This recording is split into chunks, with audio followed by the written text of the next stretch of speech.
Greetings, hunters. I remember saying a while ago that I'd make a big supercut of these videos up as far as Gen 3 to make it easier to watch them, and wow, I honestly at the beginning of this didn't think I'd get this far, and even less that so many of you would join me and telling me all of your stories, jokes, and all sorts of things. It's truly been amazing, even this far. Thank you all so much, and before the video starts, I apologize for the audio and some of the earlier stuff. I tweaked and fixed what I could, but I tried my best. It's still not the best. Quickly though, I'm going to be completely redoing some of the earlier videos, like the monsters I wouldn't train, because watching them now hurts my soul, realizing how much better I could make them, and even just the jokes and the writing and all sorts. But thank you so much for indulging me, and enjoy the rest of the video, guys. Thank you. Monster Hunter has a lot of monsters.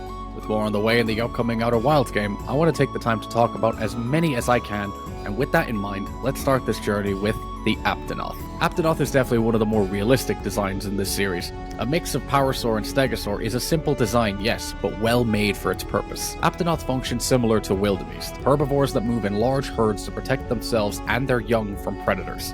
In a world filled with wyverns, however, their large size and bulky frames do nothing to protect them, making them very easy targets for the likes of Rathalos. The same can be said for their evolutionary cousins, the Azmeross. Being much more aggressive and better armed than their counterparts, they are more capable of defending themselves from threats. These humble herbivores won't be the most exciting monsters that you will come across on your journeys, but they don't really need to be. They are a key part of the ecology of these games and are a great lesson that sometimes less is more.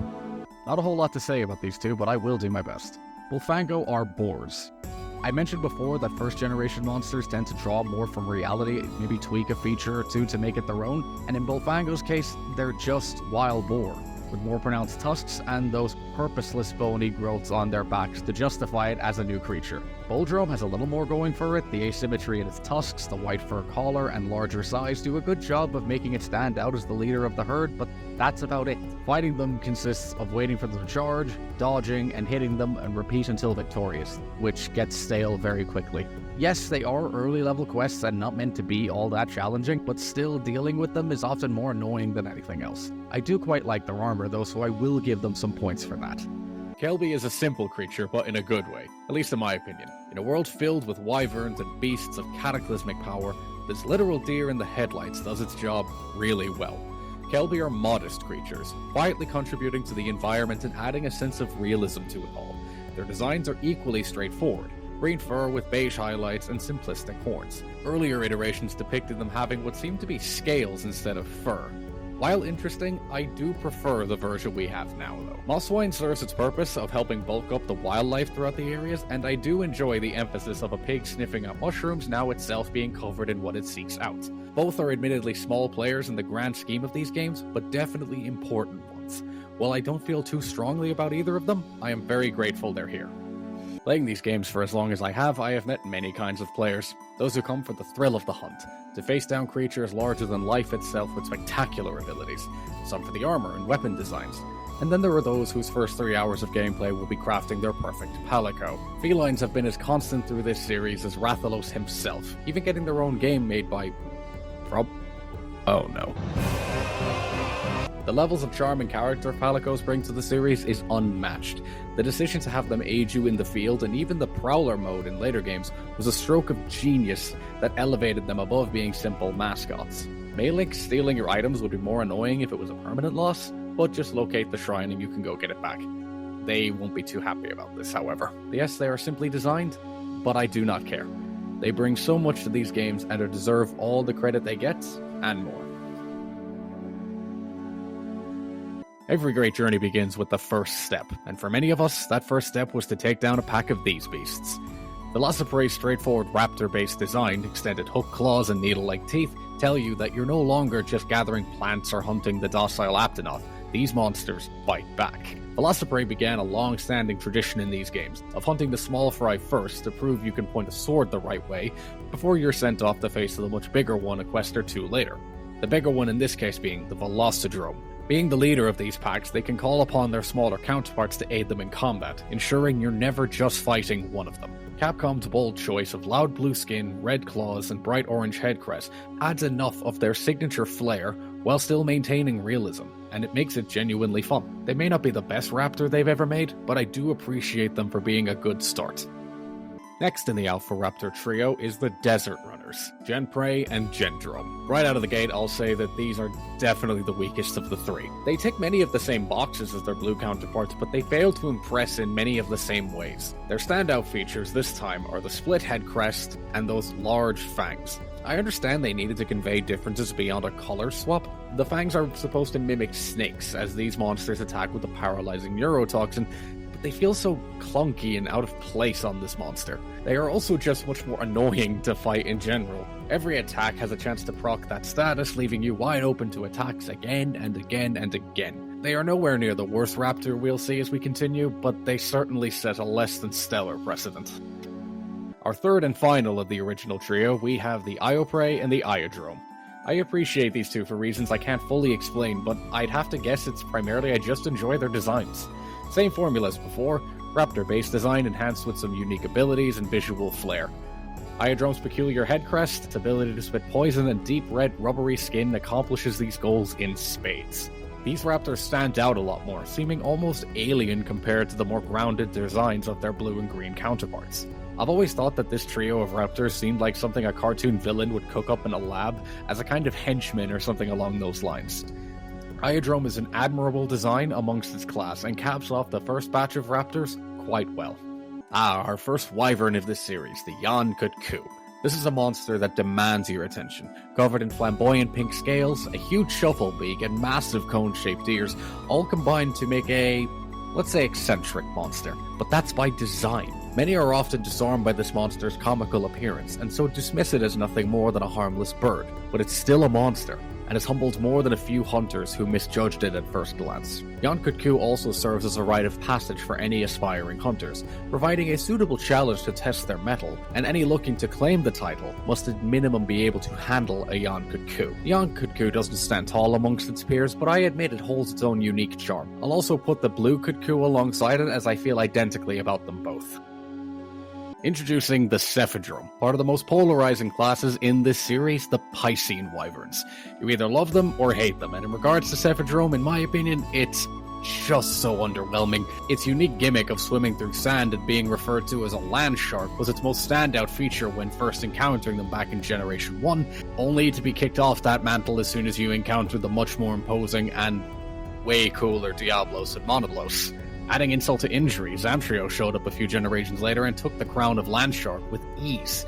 Fighting them is as dull as it is annoying, again proccing that delightful paralysis effect through their fins and swarming you with smaller Cephalos and spending way too much time under the sand.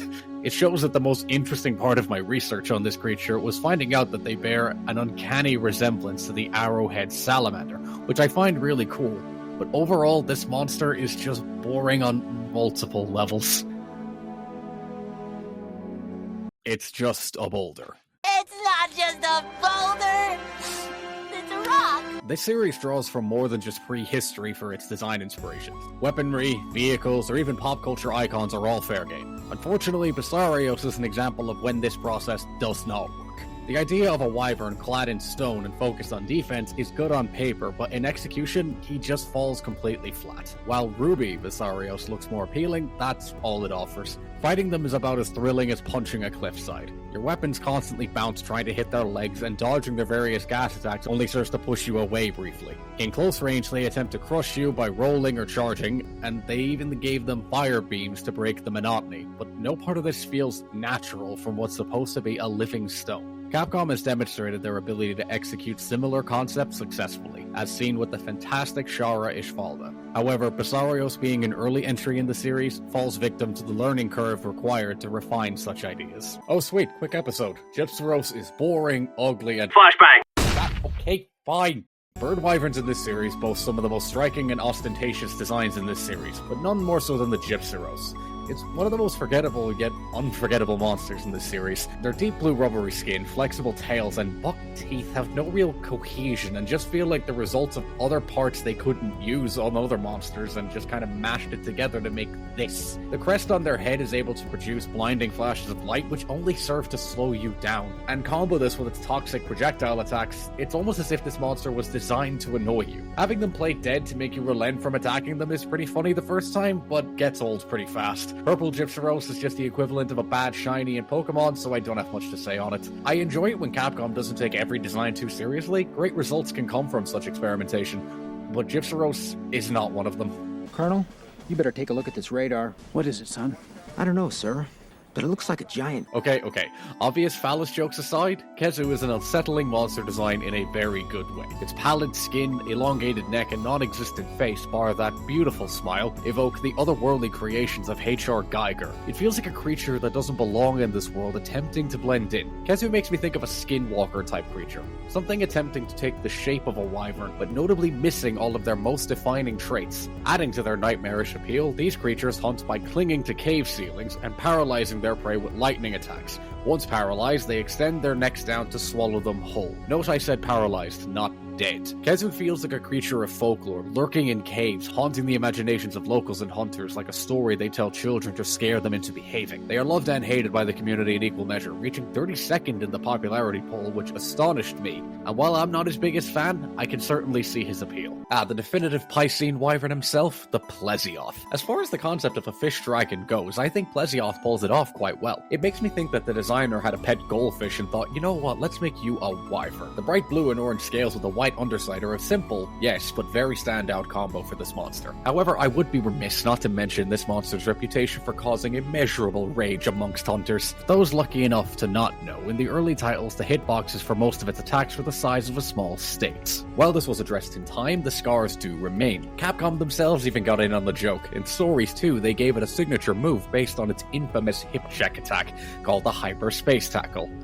Well played, Capcom. Also, when I said that they are the definitive Piscine wyverns, I meant it, as out of the 15 total, Plesioth is 5 of them. It even ranked the highest, crowning it as the true king of the fish. Enjoy it, Plesioth, as it's the only way you're getting the top spot otherwise. It really is amazing what puberty can do. Gravios feels so detached from its younger counterpart to me that it's kind of jarring. There are a good number of juvenile monsters in this series, and they typically look the part. But Basarios feels like they needed to make a baby rock dragon 5 minutes before lunch. Gravios, on the other hand, feels more in sync with its concept. It has a carapace made of overlapping layers of stone, which provide ample protection without hindering their movement too much. In addition, the spikes double as vents for the heat of the magma they call home, and extra deterrent against predators. Given their level of defense, they are rather docile, as they don't consider most things a threat. Except for one.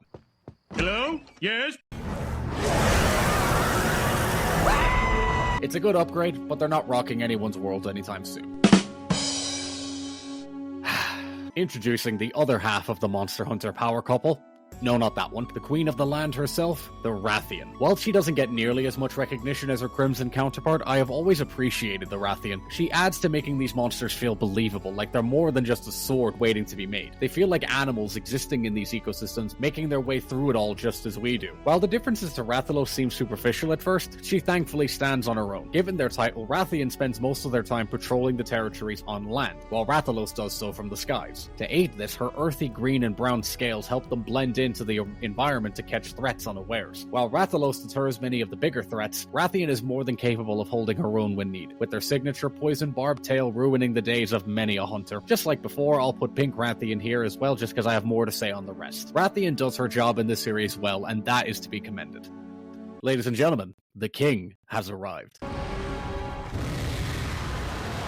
The level of success Rathalos has achieved over the years truly needs to be studied. Many video game mascots try to convey a message to you as to why you should pick their game above others. Rathalos has only one. Here's a cool dragon, here's a weapon, go fight it. Rathalos is one of the few constants in this series, appearing in every game bearing the title of Monster Hunter, in some form or another. Being as iconic as he is, Rathalos has made an appearance in multiple other franchises as well, because the king goes where he pleases. Rathalos also highlights to many fans just how far the series has come, with massively improved gameplay, visuals, and animations, with each iteration all being on display with this monster. Rathalos doesn't do anything particularly wild in terms of design. Simple red and black scales, large wings, and a spear-like tail tell you that this monster truly means business. I will throw in the Azure Rathalos into this ranking too, as I have more to say on the others. I understand that there are some that are tired of seeing him. I, however, am not. I'm always happy to see this beast and whatever changes he brings. While flawed in more than a few ways, one fun memory I have of the Monster Hunter movie is telling a friend that I watched it with that, yep,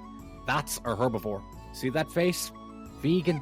Diablos is a truly intimidating beast. Those massive horns, its deafening roar, and those piercing red eyes. Famed for their notorious levels of aggression, these beasts only share their turf with anything they can't beat or chase away, which is not that many. Despite the wings, Diablos instead digs through the sand at a very concerning speed, which, can we mention how terrifying that is, that something this big and angry can just appear from the sand. Diablos is a fantastic combination of a wyvern with ceratopsian features, and not that you asked, but Triceratops is my favorite dinosaur, so forgive my bias here. Diablos is simple and knows exactly what it wants to be, and I respect it. And you know what, since no one ever asks, what's your favorite dinosaur? I'm curious. Wow, I'm not going to be able to hide my favoritism here. Monoblos is so important to the lore of these games that it's kinda nuts. There is a legend that the chief of Kokoto village battled this creature for an entire month before slaying it and claiming its horn as his prize. To honor the legend, there is an unwritten rule that any who hunt this beast must do it alone. Any who survive this encounter have proven themselves a hero,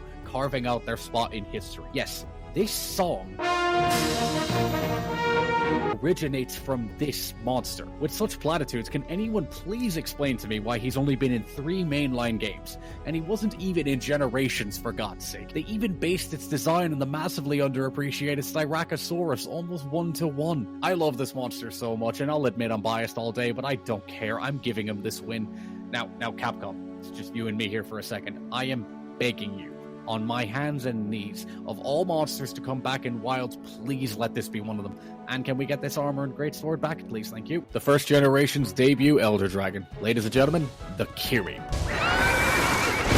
Even among the incredibly diverse cast of over 80 Elder Dragons, Kirin stands out compared to the rest. Inspired by the Chinese mythical creature of the same name, Kirin showcases China's love for dragon chimerism in their folklore, and Capcom did an excellent job capturing that style. Covered in glimmering silver scales, a majestic white mane, and the imposing single horn atop their heads, Kirin exudes elegance and grace, but do not let this fool you. This beast is not to be underestimated. Kirin wields the power of lightning with such mastery that it cloaks itself in crackling bolts of electricity, and can call down massive lightning strikes upon their enemies. Storms follow this creature constantly as a warning to any that would challenge them. Kirin is also up there with Rathalos in the number of crossovers it's been a part of, which is not surprising. While it may not be the most challenging Elder Dragon to face, it still stands tall. Not just because it gave us one of the most cosplayed armors of all time. Before he showed up. A tragic tale of gameplay just not being able to keep up with the intended experience. Lao Shenlong is a very impressive monster, both visually and technically. On the PlayStation 2, you just didn't see creatures of this scale outside of something like Shadow of the Colossus. Having a long wingless body paired with a massive frame and ferocious physical strength, Lao is a fantastic blend of Eastern and Western dragon aesthetics. Now, with all that positive out of the way, Lao is best known for 2 things. First is being the original Siege Quest monster, and the other is that his quest consists of 10% chipping away at his health and then 90% waiting for him to load into the next area. While it makes sense that this walking mountain wouldn't even acknowledge you pestering it going through the barricades, this does make it more of a spectacle than anything else. It became a much better experience in Generations Ultimate thanks to the much improved gameplay, and while he hasn't kept up with the other Siege monsters, he is by no means the worst. I'm also the one who stands at the pinnacle of all races. Shrade's dark demise, the Fatalis. Fatalis is one of Capcom's crowning achievements. The name Fatalis comes from the Wyverian's language, translating to Battle of Destiny. All monsters in this series, regardless of their destructive power, still have a place in the ecosystem, but Fatalis is a demon many hope stays confined to the storybooks. It's truly amazing to me that a creature of this significance isn't a huge, over-designed mess of spikes, horns, and other such things. It's a simple dragon, paying homage to the creatures of old that are the bedrock we draw from to make such fantastic creatures today. The build up to its potential release in World was insane, but when it did drop, we got what is easily the greatest quest this series has ever produced. Nothing short of your best is needed to fell this beast, and it will take nothing less. Fatalis is a walking nightmare, clad in scales hard as iron and firepower to rival hell itself, and he has easily earned his place at the top. Having wrapped up our business in Shrade, it's time to explore what the second generation has to offer. Let's start with the new herbivores on the roster, Anteka and Popo. If the Kelpie is a deer, the Anteka is a mix of moose and mountain goats, having the respective thick woolly coat and large set of antlers to match. Anteka may not be spectacular, but they are functional. I will give bonus points, however, though, for that fantastic moustache. Popo, however, in my eyes, are glorious little fellas. They make me think of a hybrid between mammoths and Highland cattle, given the absence of a trunk. Much like the Aptonoth, they're timid and not really any threat to hunters, but they're more often used to pull carts for tradesmen. Both fulfill their roles decently and may not rock the boat, but they just add variety. I do prefer the Popo, however, but that's probably just my 4 ultimate biases shining through. Bug monsters in media tend to fall into one of 2 categories. One being that bugs are strange enough, so just making them bigger is all you really need to do, or you can capitalize on their staggering variety of phenotypes and craft something unique yet somehow familiar. Given how low they rank in the food chain, it's not really surprising that Capcom went with the former strategy when crafting these 2. Vespoids and Hornitars are just large wasps and grasshoppers, respectively. Their main contributions make them more annoying than interesting, just knocking you down or paralyzing you when you're focused on a bigger threat. The Vespoid Queen is just a bigger Vespoid that can command the smaller ones to attack you. We will encounter bugs actually worth talking about as we progress through, but these 2 are just not interesting to me, so let's just move on. I swear when Capcom creates monsters based on apes, the duality is just marvelous. The Blaganga is a very imposing beast, dwelling in snowy mountains, leading their troop of Blangas quite militaristically. These large hulking brutes are a fun combination of mandrills, notably the patterned face, with a hint of Yeti and the fangs of a saber-tooth thrown in for flair. Their raw physical prowess is synonymous with being an ape-like fanged beast, but their brains almost match their brawn. They've learned that neutralizing the paintballs hunters throw at them makes them much harder to track, giving them the upper hand. A useful trick to know in the field is that a Blaganga's strength is recognized through their fangs. Break them and the underlings will panic and ignore their commands. Researching these monsters turned out to be a lot more interesting than I had anticipated, and I do appreciate them for setting the bar that many other fanged beasts would go to meet and surpass. I think Miyazaki's brief time working with Capcom to make that Palico game definitely influenced him in the future titles he would go on to make. The Daimyo Hermitaur is a pretty simple execution of the Monster Hunter formula I brought up in earlier shorts. Take a scary looking crab, make it huge, and for fun give it a bubble beam attack. Normally that would have been suitable, but Capcom decided to throw in elements of the hermit crab. Real quick, as they grow, hermit crabs will search for new shells, and you will rarely see them wearing the same one twice. Making the shell a decayed skull of a monoblos is a fantastic concept, and it's not just for show, they make full use of its potent weaponry. Combine that with its ability to dig underground, it makes for an okay fight. Other members of this class would improve upon this base idea, and it isn't a fantastical design by any means, but it's just okay. I remember trying to write this script back when I was doing the original trio, but I couldn't really think of much to fill that video, and sadly I'm still in that position. The Geodrome doesn't even really follow the standard Raptor formula because it's just a Velocidrome with a light blue color palette. And in contrast to the others, its unique ability to spit chunks of ice is just really boring. You know what, to hell with it. I found this amazing redesign by a very talented artist, and this is how you make an Arctic themed raptor. Those menacing red eyes, the chilling colors, and the hooked beak prove that a lot can be done with the base idea Geodrome has at its core, but Capcom either couldn't execute it at the time, or they just didn't see it. Which is sad, because as it stands today, Geodrome is the least interesting raptor to me. A lot of the monster designs in these games, when broken down to their key elements, are by and large pretty self-explanatory and tend to make a lot of sense. But a hot pink gorilla with the head of a hippo, curved claws, and fights its enemies by farting them into oblivion is something you never expect to read until you meet the Congalala. I hold a unique appreciation for this monster because I can never decide whether it's an actually competent monster design or just a walking fart joke, but I guess it can be both. They feed primarily on potent mushrooms that produce an ungodly amount of gas, which they have learned to weaponize from one end or the other. Adding further reason to avoid these blasts, they can imbue them with the power of elemental properties like fire, poison, or lightning depending on what mushrooms they eat. Oh, fun fact, they can also make hair gel out of these mushrooms that make the spiked tuft of fur on their heads. Like the Blaganga, it's used to display rank. If you damage it, the underlings will disperse. Congalala is a great example of Capcom having fun with a monster's design, or just doing it because they can, and to be honest, I can't decide which one Congalala lands on more.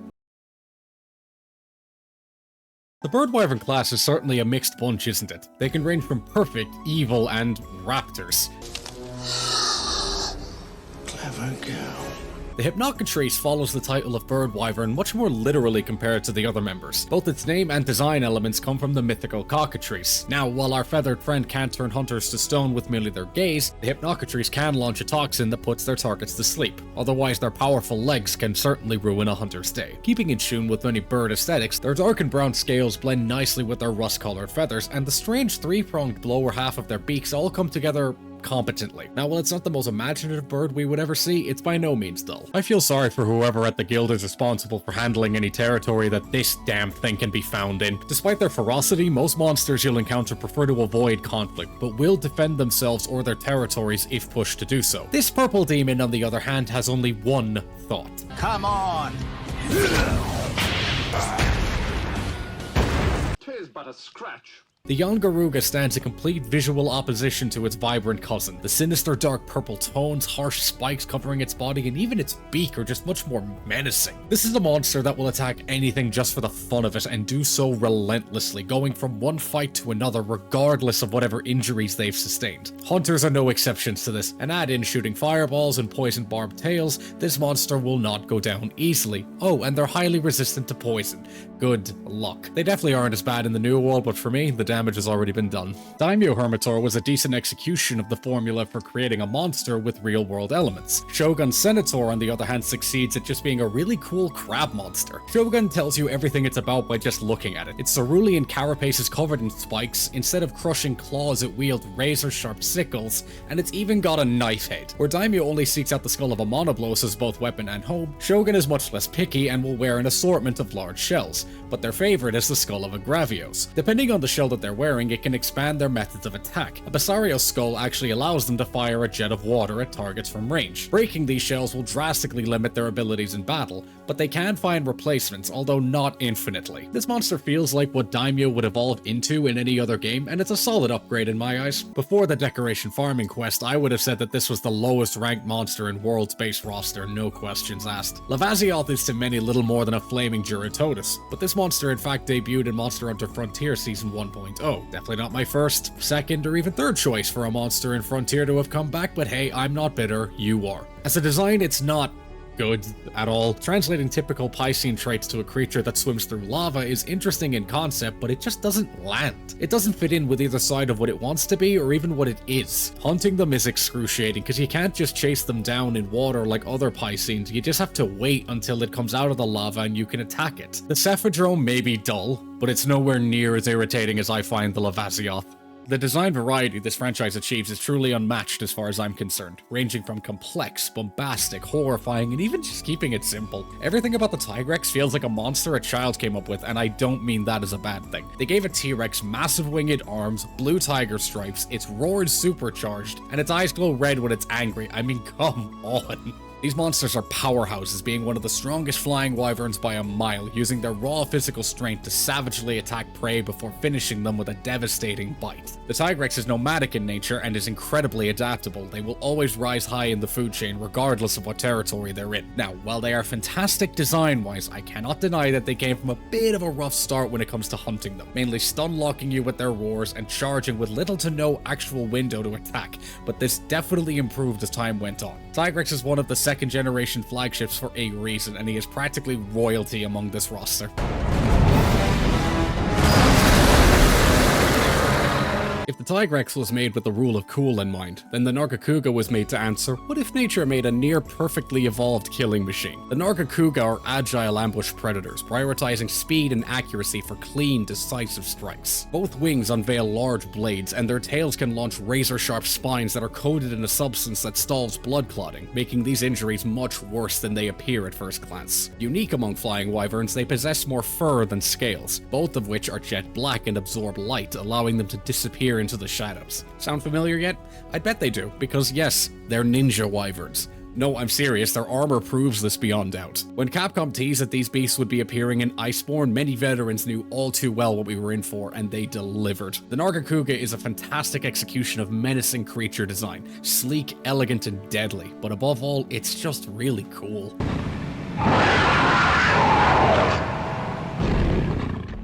Shen Gaoren makes me grateful that we never got a crab boss fight in a FromSoft game. Honestly, I could save us both a lot of time and just mirror a lot of the sentiments I have for Lao Shanlong, because other than visually, I feel identically about them. But I'll give this crab a fair swing nonetheless. This massive beast is a kaiju Japanese spider crab in all but one aspect. Like its red and blue brothers, it wears the skull of a monster as both its home and weapon. In this case, it's a Lao Shanlong. It even has a subspecies wearing the skull of an acantor. Unorthodox display of hubris, but very well. The fight is at least more interactive than the original Lao, as attacking its legs will bring them down so you can do some real damage to their main body. Quick fun fact, their armor is based on the style of Chinese terracotta soldiers. It definitely still suffers from being a slog of a fight, and until it gets some new bells and whistles like Lao did, I don't see that changing. Many monsters got massive upgrades when being brought into the new world, ranging from pretty solid to unquestioned perfection, and in my opinion, the Rajang is one of the best in this regard. There are plenty of monsters that I imagine make more than a few hunters reconsider their career choices, and the Rajang is about 5 of them. The Rajang is a gorilla with the features and hair trigger temper of a bull, and that's just as dangerous as it sounds. They're extraordinarily powerful to begin with, but when they go gold, you're in for a world of hurt that only this beast can provide. This transformation enhances all of their physical traits dramatically, and they even gain the ability to shoot lightning beams from their mouths. The Rajang is also smart enough to be both malicious to its prey and arrogant to its opponents. Don't believe me? These creatures sleep with their stomachs exposed because they know nothing is going to risk waking them up. The Rajang is pretty simple design-wise, but it excels in every parameter that it needs to. These two stand as a testament that this power couple really can do it all. Badass base designs, notable subspecies, disastrous deviants, and now our precious metal rare species. To clarify, a rare species is a version of a monster that is noted for being very visually similar to the base design, but being on par with elder dragons in terms of power. These two have precious metals embedded into their scales, making them much stronger as a result, but their true power comes from their hellfire mode. They produce white-hot flames that shine through their metallic scales. Such firepower causes the metal on their bodies to melt, giving you the best opportunity to attack, or be reduced to a pile of ashes. Results may vary. The Silver Rathalos and the Gold Rathian are some of the best fights in this series, and I love that such a simple change can elevate these two even higher. When you're called the Black God, you don't need much of an introduction. Ladies and gentlemen, the Acantor. Acantor is so dangerous that it simply existing is a threat to the stability of entire ecosystems. These giant flying wyverns, no I'm not kidding by the way, are covered in near impenetrable armor adorned with massive spikes and can dig through lava and solid rock as if both were water. While immune to the effects of fire, they surprisingly don't weaponize it in the form of breath attacks. Instead, their roar can produce a blast of wind infused with dragon energy. This blast is strong enough to shatter stone and tear hunters to pieces. These titans actively hunt other flying wyverns that wander into their domain. Their favorite is the Gravios, and armed with those gigantic tusks, they can crush and pulverize their stone carapace to dust. There is also a legend that speaks of the day the Black God will meet its other half, and their battle will bring untold destruction to this world. The Acantor is completely unapologetic in what it is and what it does, and I love it so much. The only thing that makes a great monster even better is a great story to go with it, and our next monster has one. A legend in Poke Village speaks of a warrior wielding a giant sword who did battle with a wyvern of incredible power. This beast was forced into the deepest recesses of the Arctic Ridge and kept there by a giant blockade of snow and ice. Both the beast and the warrior were forgotten to time, until one day where the blockade was destroyed and the imprisoned white god was free once more.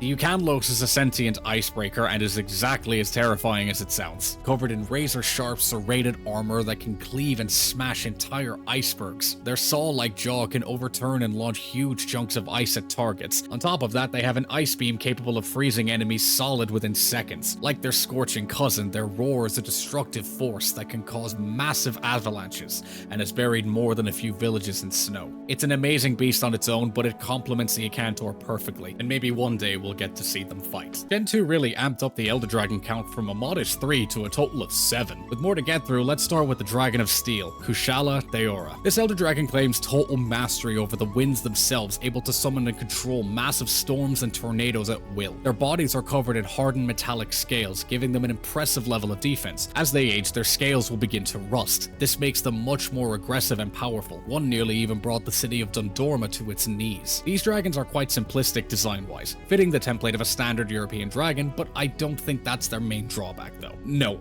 their biggest flaw is the wind mechanic they utilize. Unless you can consistently poison them, melee builds will constantly fall over trying to attack them, and projectiles like bullets or arrows just get deflected. While I do enjoy this monster as an idea, I can't deny the fact that many hunters, including myself, have quite the love-hate relationship with this beast. Every monster you see in these games were built with a core theme in mind, and each resulting monster captures that theme to varying degrees of success. Chameleos does an amazing job in this regard. Just about everything about this dragon is bound to grab your attention. While their concept of a chameleon dragon seems simple on paper, this beast leans far more into the former's design aesthetics. The long lashing tongue, curved tail, and the movements being slow yet erratic when provoked emphasize that this is more chameleon than dragon. Their trademark ability of biocamouflage makes the fight much more hectic and genuinely fun. To keep in theme with being a dragon though, it can also fire poison mist and toxic slime from its mouth. You can disrupt their ability to camouflage by injuring both their tail and the prominent horn on their heads. The Chameleos is one of the most unique Elder Dragons ever made and has remained a fan favorite since it showed up, and I can definitely see why. Having started as a hunter of the 3rd generation, I missed out on a lot of notable beasts of earlier generations, and so went scouring through anything I could find or read about. But when I heard of a flaming lion Elder Dragon, I couldn't resist. The Teostra takes many inspirations from the mythical Manticore, and that is a rare inspiration, and I love to see it. Their violet scales combined with their red fur to make a notable contrast in their design. These regal beasts have such a mastery over flame that they can incinerate hunters to dust by just standing near them. On top of all the usual abilities like breathing fire, the Teostra can spread flammable powder over an area. Once sufficient enough, they can create a spark with their teeth, causing it all to explode. This all pales, however, when compared to their supernova explosion. This devastating attack is often more than enough to deal with threats. It does leave them drained afterwards, but not many live to seize this opportunity. While taking damage by just being near them can be irritating, unlike Kushala, you can actually consistently attack them, and you just need to be mindful of the damage. The Teostra is one of the most signature Elder Dragons of this series, and while he's not my favorite, I do enjoy him. Monster Hunter World skill check queen herself, the Lunastra. Wow, thinking back, I can't think of any monster that raised as much discourse in the community as Lunastra did.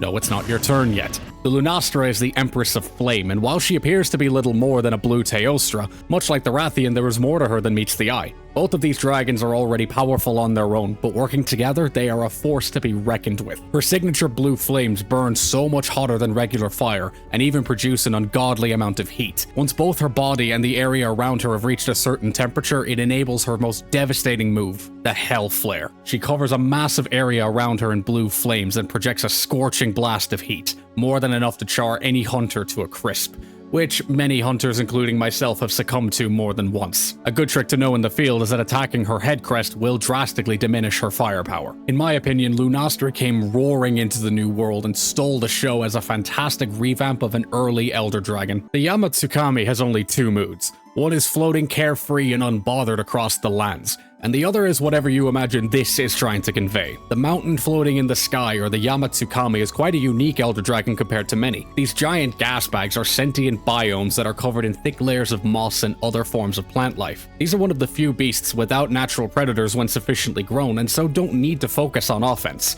But that doesn't mean they can't defend themselves. Besides their massive tentacles able to crush any attackers, they do have a trick hidden up their sleeves.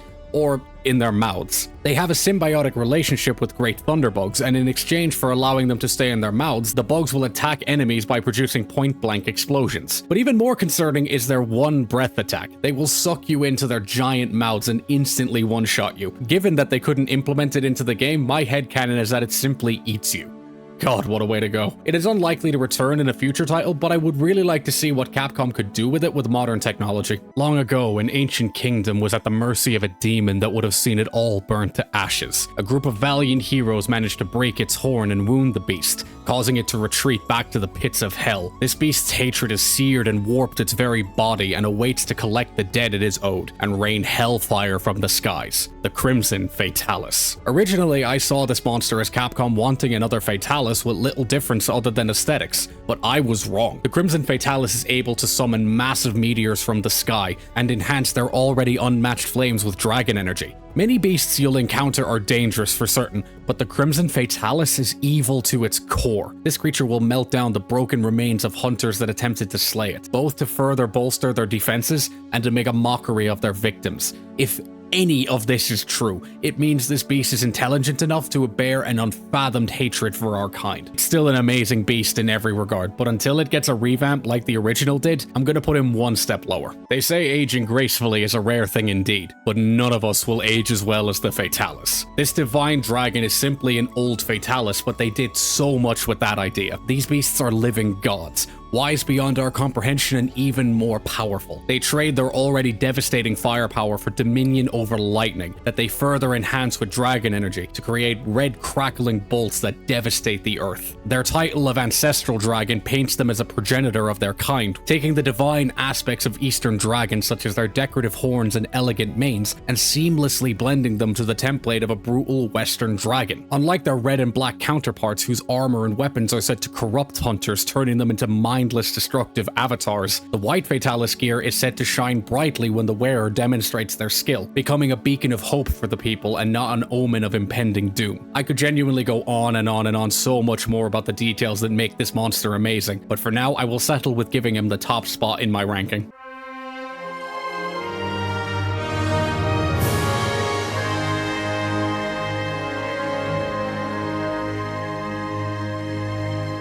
There really is no place like home. A new generation, and with it comes a whole lot of new monsters, so let's just dive right in. We'll start with the Altaroth and the Nahabra. The Altaroth are based on the really fascinating honeypot ants, which I only discovered when writing this video. They use their large mandibles to feed on a large variety of fruits and honey, and once they do, they then store the nutrients in their abdomen, which they will then bring back to feed their colony. To defend themselves, they can spit an acid that temporarily weakens a hunter's defenses. Capcom keeping true to their ways, the Nahabra is essentially a Vespoid sequel and is just as annoying. I couldn't find a one-to-one design basis for them, but they appear to be a mix of a wasp and a butterfly given the wing shape and the bright colors they have. And yes, that stinger can paralyze targets, which are usually hunters that aren't paying attention to them. We're still a ways off from the big bugs, but these two do their job decently, I guess. The large monsters in these games are no question the stars of the show, but I admit I have a soft spot for the monsters that are used to keep the locales from feeling empty. And today we're looking at the Delex and the Epioth. The Delex are ichthyosaurs that inhabit the desert. They hunt in packs and can achieve high speeds, allowing them to run down their prey before picking them apart with those needle-like teeth. In any other franchise, they would be terrifying. However, they rank only above the Azmeross in terms of threat, and will not bother you if you manage to just kill one of them.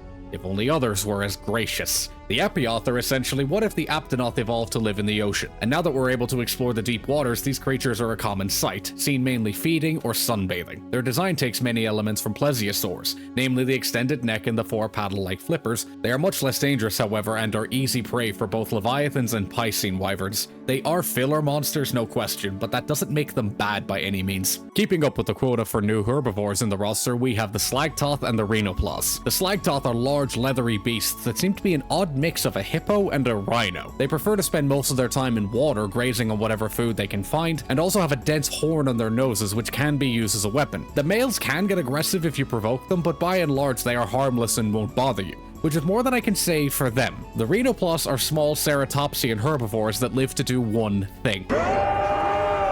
They have very poor eyesight and so use their massive ears to track down their targets. Not that it matters, because once they start running, they can't really stop themselves until they hit something. Whether it happens to be you carrying an egg, in the middle of fighting a monster, or simply a wall is a roll of the dice. I'm not as fond of these two as other herbivores we have discussed or have yet to, but I don't think they're bad. They're kinda just there. Perspective and time certainly have their way of changing things, don't they? Back when I first started, the Great Jaggy was my first wall. I was stubborn and treated the game like any other hack and slash, and the Great Jaggy was more than happy to put me in my place for it. This ended up making me really hate this monster at first, but now that I know what I'm doing, I appreciate this monster so much more. Once a Jaggy reaches a certain size, they are kicked out of the pack and forced to either survive or die. The ones that live to get big enough will challenge other pack leaders and take command of their underlings if they're victorious, but they also do so much more than just order the pack around. Their underlings will not retreat or falter in the face of danger as long as their leader is in the fight with them. Their coordination and high morale allows them to bring down much larger prey easier than other raptors. Their frills are used as much for courtship as well as intimidation, so much so that if you can damage them enough, they will become more timid. We all have a monster that our perspective has changed on drastically over time. I would really love to see this guy running around in wilds.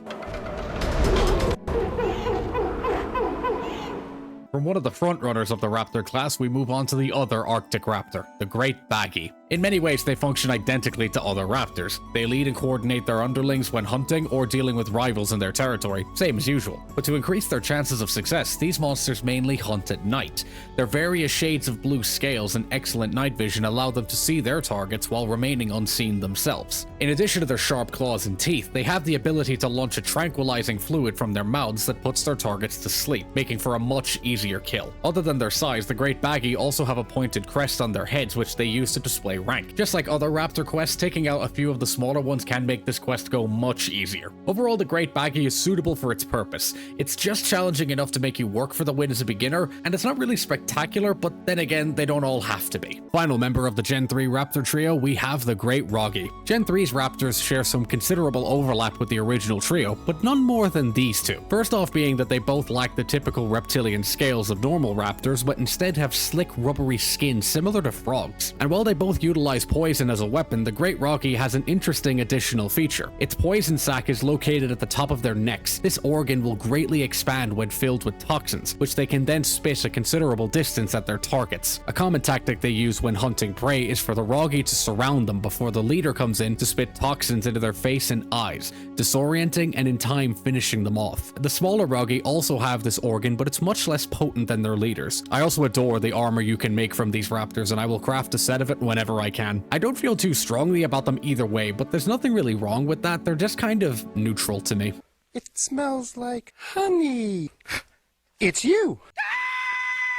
Today we're talking about the Azmeross. These large beasts are mainly based on western black bears, but have the extended tongue and claws of the Asian sun bear. They are single-mindedly focused on food wherever they can get it, and being omnivores, they can eat a little bit of everything. Their favorites are by far the honey that they will get from beehives, and fish that they will simply grab straight out of the water. They do prefer to keep to themselves, however, looking for whatever food will present the least amount of challenge for them. But if they happen to smell any food that you're carrying, they will charge straight for it, such as the honey that you use to craft mega potions, for example. Now, if you attack them, they will defend themselves. First off, by standing up on two legs to appear much bigger, and swing those massive arms and pointed claws at whatever happens to be attacking them. Their arms are also covered in thick armor, which can cause your attacks to simply bounce off, so keep that in mind. The Azmeross is an early game monster and isn't made to be massively impressive, but he is competently made. Next up, we have the Crimson Cannonball himself, the Volvidon. The Volvidon are large-fanged beasts that have many elements of both anteaters and armadillos in their design, such as one's extended claws and tongue, and the other's armored carapace and habit of turning into a ball. Unlike the armadillo though, they don't just use this shell as a means to defend themselves. Once rolled up, they can achieve impressive speeds, and given both their size and the armor's density, it makes for quite an effective means of attack. Their tongue can also be used as an effective weapon. It can reach many times their body length and can be used to draw opponents in closer or lash them from a distance. They also primarily feed on insects, but their favorite is the Nahabra. They will actively harvest the toxin that they use to paralyze their targets. They then will store this toxin in a special gland that will mix it in with their saliva. This makes for an impressive projectile attack that they will then follow up by crushing anything they hit with it. They can also produce gas by... yeah, this stops you using items. The Volvidon is just okay to me. I'm never upset when I see him, but I'm not thrilled either. The final member of the Gen 3 bear trio, we have the Lagombi, and out of all of them, I hold a unique appreciation for this monster.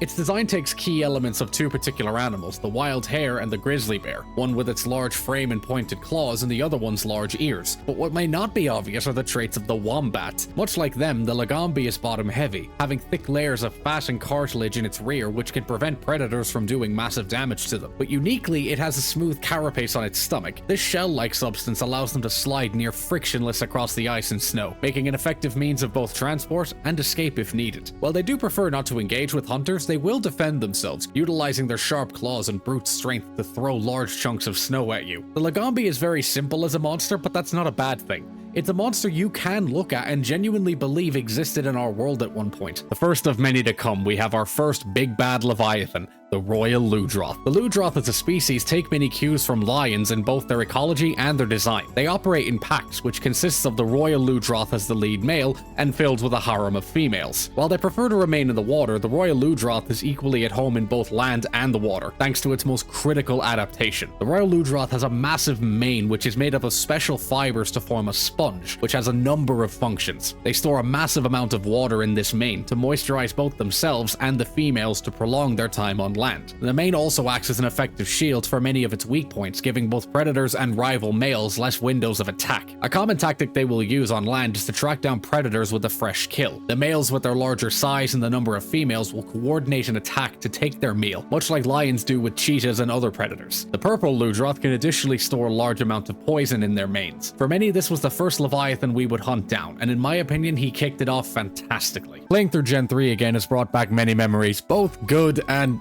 less good. And to me, the Kurapeko is both of them. I want to start it off by saying that this is a good monster. This vibrant bird, much like the others, is very hard to miss. It has green scales and streaks of purple strewn across its body, with a bright red throat sac and that huge trumpet-like beak. Much like the lyrebird, the Kurapeko has some incredible vocal range. They can mimic the tones and notes of the hunting horn, either healing the damage you've dealt to them or buffing their attack and defense, but so vast is their vocal range that they can mimic the cries of other monsters. One is as an effective means of deterring predators from their nests, and as another for essentially calling for backup. It can mimic the cries of many large monsters, but it calls them directly to their location to distract the threat that is attacking them so they can make their escape. But when I tell you the fear I felt when it called that Devil Joe in that particular quest, good god, even horror games have yet to manage that terror I felt. Both versions of the Kurapeko are great big old birds, and I do really enjoy them. I truly have no idea what kind of substances Capcom has access to when making their monsters, but god, I can say it's potent. Until we got the Mizutsune in the next generation, Gobel was by far the most unique among the Leviathan class. Every other Leviathan has more reptilian features, like the long serpentine body and scales covering their bodies, but the Gobel has none of these. Instead, it's a Frankenstein's monster of a number of creatures. It has the body and glossy skin of a monkfish, it has the hunting strategy and lore of an anglerfish, and the paralytic spikes of a pufferfish, and my god, Capcom, just what were you on? You'll mainly find them hunting in swamps by lurking in the shallow waters. They hunt by hiding beneath the mud, and the light on their heads acts as a lure to bring prey closer to them, and then they can bring them in with those massive mouths to swallow them whole. When they're hiding, they can be difficult to find, so when hunting them, keep an eye out for their whiskers that mimic local plant life. Also, quick fun fact, all the Gobels we have seen and dealt with are juveniles. Fighting this beast can be annoying at first, but you will get used to it. But overall, I really love this hideous little creature. Quick fun fact before continuing, this was the first monster I ever saw before starting my journey as a hunter, and well, the rest is history. The Barroth couldn't be any simpler if it tried. It's a large theropod with a huge crown on its head that doubles as a weapon when fighting, and also given their home, they will make use of it quite often. These creatures mainly feed on insects like the Nahabra and the Alteroth, and in concept, this would have been okay just to leave it as it was. But no, Capcom had more ideas in mind. Barroth prefers to spend most of its time in mud, both to lock in moisture as it lives in such dry places, and to impede the movement of its enemies when it shakes it off across an area. But furthermore, when this mud begins to dry and harden, it makes for a simple but definitely useful armor. Now, they have the attitude of bigger monsters, but not the size to contend with them. You, however, are much smaller than them, so expect a tenacious fight if you're ever sent out to deal with them. Another thing I adore about them is that when they charge, the rams on their head whistle like a train. No, I'm serious.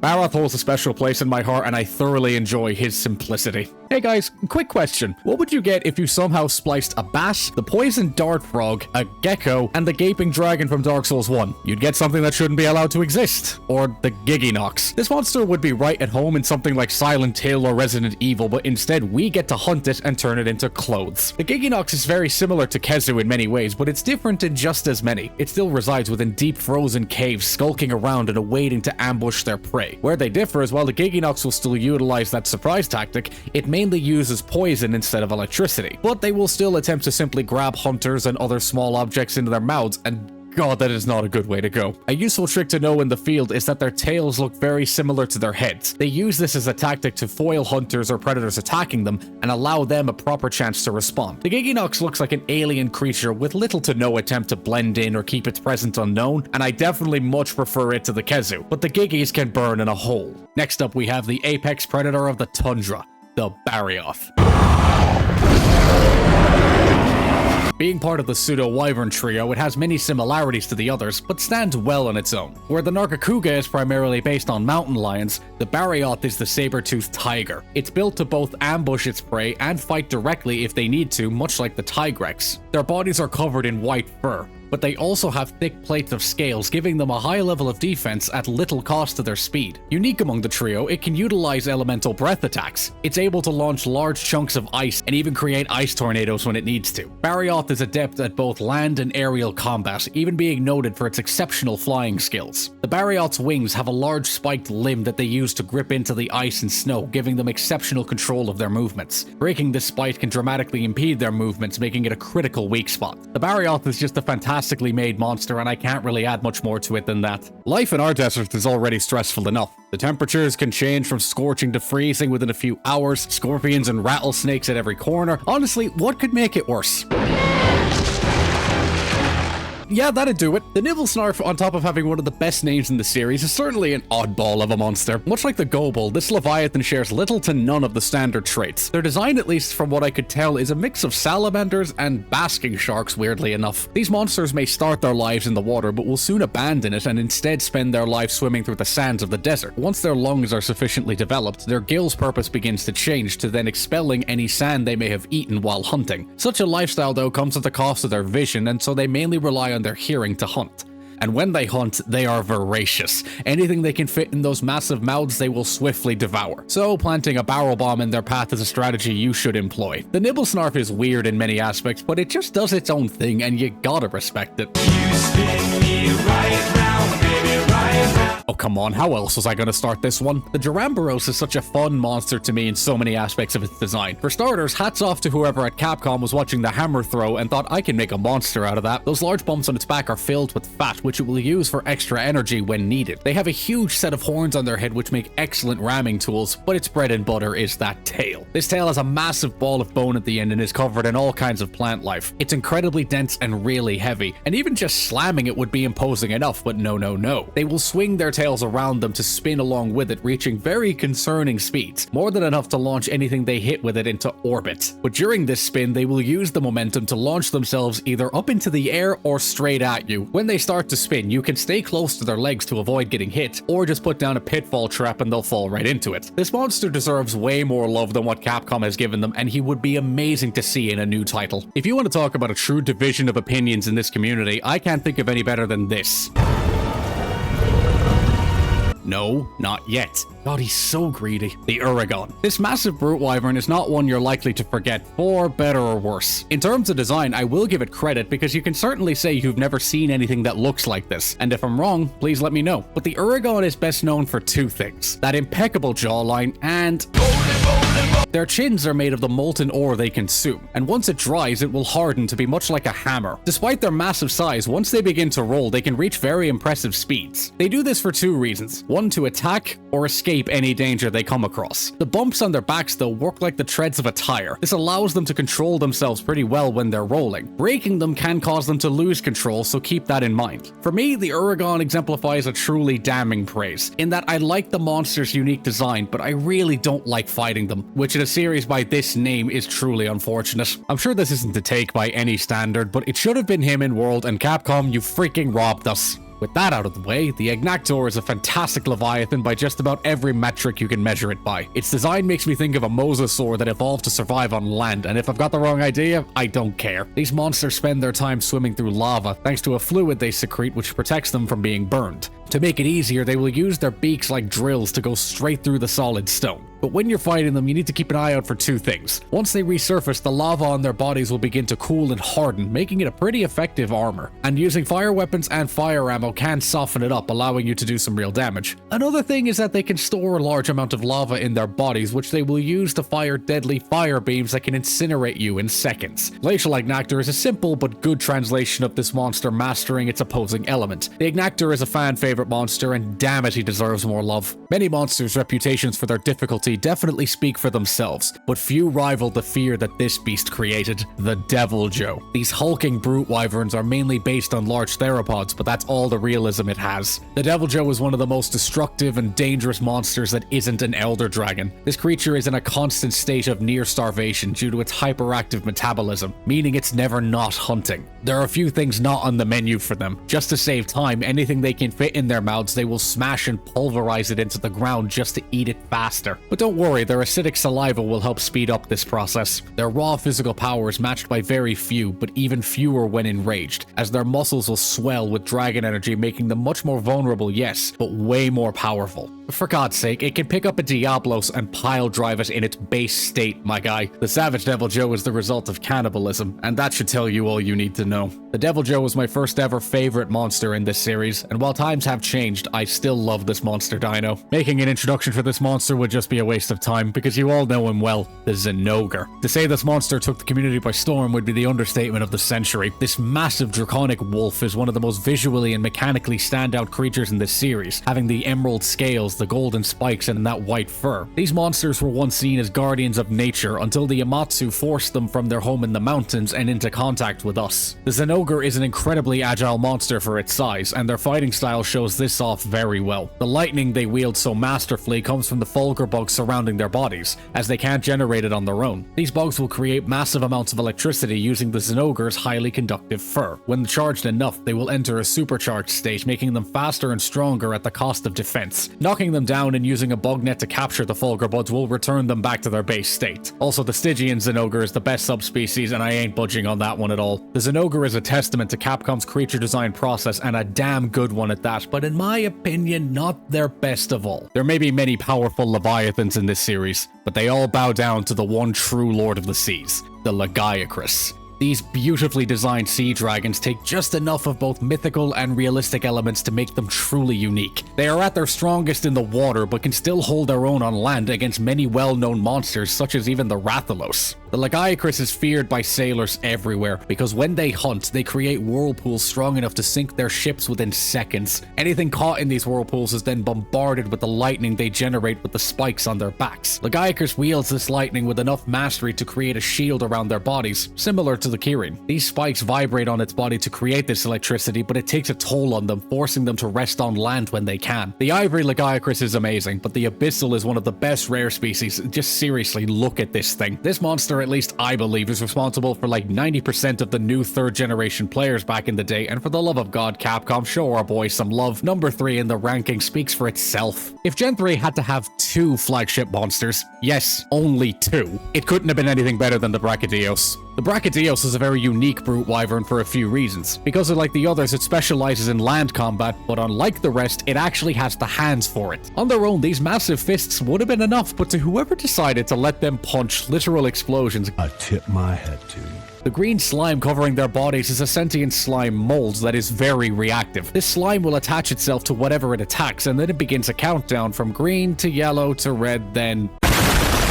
In order to survive such methods of attack, the Brachydios has an obsidian shell which can withstand the forces the slime can generate. Also, when this monster's weapons hit the smithy, it broke the late game difficulty in half. Nothing was resistant to it, and it was just free damage. Also, Raging Brachydios is one of the best fighting experiences you can have as a hunter. Both you and the beast are putting all on the line in this one final fight. The Brachydios is an unapologetic badass, and Capcom truly outdid themselves with this one. The Lagiacrus may be the sea's lord, but what is a lord to its god? The Cedius. This absolute titan's design takes many elements of both whales, but it adds in the plated face and shearing teeth of the Dunkleosteus, which is a 10 out of 10 design choice. These creatures are so rare that many places dismiss them to being no more than legend or the hallucination of sailors. This is because the Cedius resides in the deepest parts of the ocean, able to hold its breath for days at a time, and assisted by an oxygen-producing algae that lives in its beard. The Cedius is quite passive most of the time, except for when dealing with its favored prey, the Nakarkos. These elder dragons will hunt down juvenile Cedius because they can do nothing to them as adults. Those massive horns make great weapons, but at a cost. They are constantly growing, so much so that they will eventually blind them. To negate this, they smack them against the ocean floor to file them down. But it's so strong that doing this can cause tsunamis and even sink entire islands, which nearly happened to Moga. It's sad that this monster will only ever exist with the long dead underwater mechanic, but I do love this creature. The first time I ever did this quest with friends is still a personal favorite memory of mine, and the monster at the heart of it all is the first sand whale, the Gen Moran.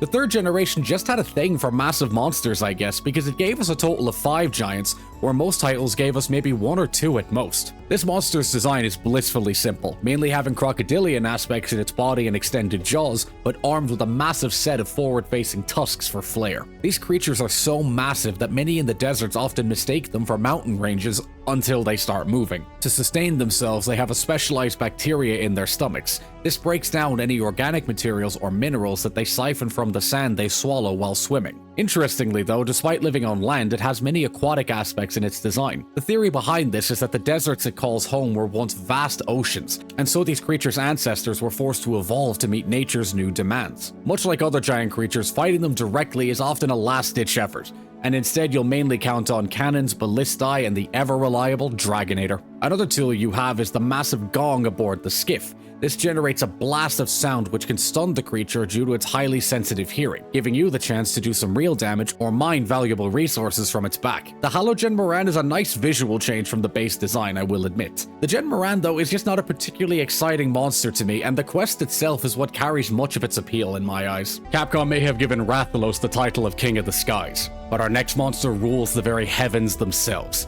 the Amatsu Gatsuchi.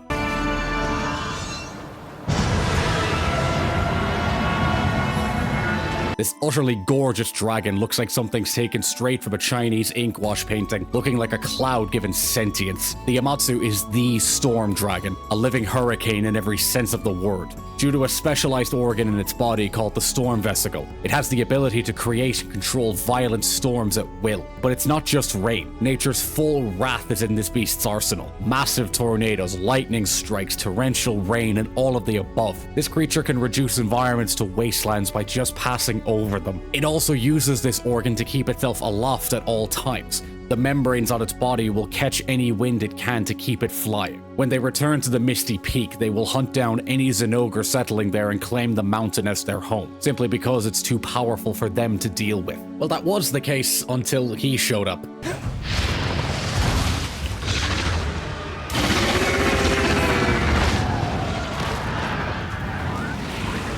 But one monster is more than willing to fight an Amatsu encroaching on its territory, and that is the Valstrax, which is always a spectacle. In Sunbreak, the key to victory is utilizing the wire bugs to avoid many of its destructive attacks. But if you do manage to slay this beast, you get one of the best victory screens. As with its death, the storm vesicle shuts down, and the storm around you instantly dissipates, and you are greeted with beautiful clear skies. It's not necessary to apologize.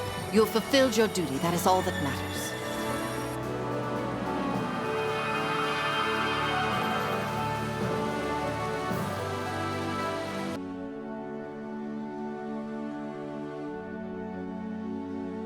This dragon is both beautiful to look at and a true joy to fight, and it hits every marker they aimed for and so much more. One of my absolute favorite areas to go to is the bustling port Tanzia. Many memories with friends and random strangers online, gathering all in the search for better gear. But the origin of such a place is more sinister than one might guess. Long ago, fleets of hunters banded together to do battle with a mighty dragon that had emerged from the seas. This beast wielded flames of such incredible power that many claim the ocean itself boiled in its presence. A long, grueling battle took its toll on all involved, but eventually they were able to push it back to the depths from where it came. And after such a battle, the survivors built Port Tanzia. Its prominent lighthouse stands as a beacon of hope for any wandering sailors, but also a hope that the devil they faced that day is no more than memory.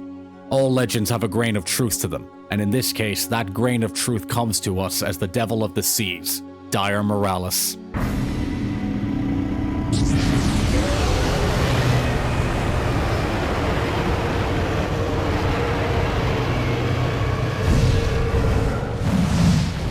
This creature is truly sensational in my opinion. This walking volcano is so destructive that the ocean it inhabits is barren of life, because it all boiled to death and now the blood of ecosystems have stained the waters red. Lava flows around its body like its lifeblood, circulated by the cores on its chest, tail, shoulders, and those very impressive wings. These wings are useless for flight, but are perfectly made for launching massive chunks of magma down all around it. Attacking these swirling cores can weaken their impressive firepower, and against such a creature I advise taking any advantage you can. Can I also just add that the Greatsword is one of the most beautifully designed ones in this series? Just my god, look at this thing. The Dire Moralis is a monster that only has the potential to go higher and higher after what we have seen Capcom can do from monsters being brought into the modern day.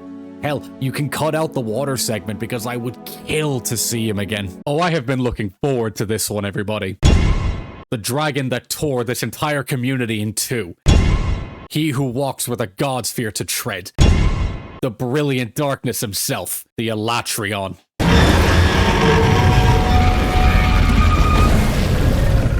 Alatrion was created because Capcom wanted to make a dragon like Fatalis that wasn't just a color variation of the same blueprint. They wanted the same feeling of power with something brand new. Hence why its name in the Wyverian's language translates to Dawn's Triumph. This dragon was the dawn of something new for Monster Hunter as a series. Their design is quite simplistic, however, not venturing too far from the standard dragon template, but their purple-toned obsidian scales, the shimmering wings, and those large horns do more than enough to make them stand out. The Elatrion wields every element with a mastery above Elder Dragons. They can even combine them for devastating results. They prefer a life of total solitude. The huge levels of energy they output from containing so many elements destroys any and all life around them. Some have even speculated that they will rest in the deepest parts of the ocean to help contain their power. Back in Tri-Ultimate, I had only ever heard of this monster from people much better than myself, and they wouldn't face this dragon without a team they trusted. But once the servers went down, I feared my chance to face him was long gone. But Iceborne would change that and bring him gloriously back into the modern day. And when they did, this community changed forever. Elatrion took the meta of raw physical damage builds and simply said, no.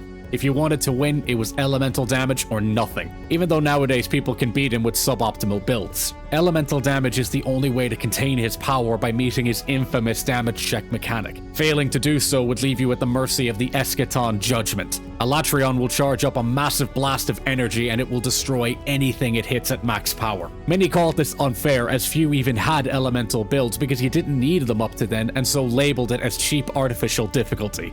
But I disagree. Both Kov Taroth and Safi Jiva were released ahead of him and provided you all the tools you needed to get the job done. This quest caused so much outrage that many would review bomb Iceborne on Steam, where the reviews remain mixed even today. And to all that left those reviews, I say this: skill issue. Yes, Elatrion forced us all to play by his rules, because of course he did. He's a black dragon. He's on a different level. I will say, though, that this quest being accessible at MR25 is an actual joke.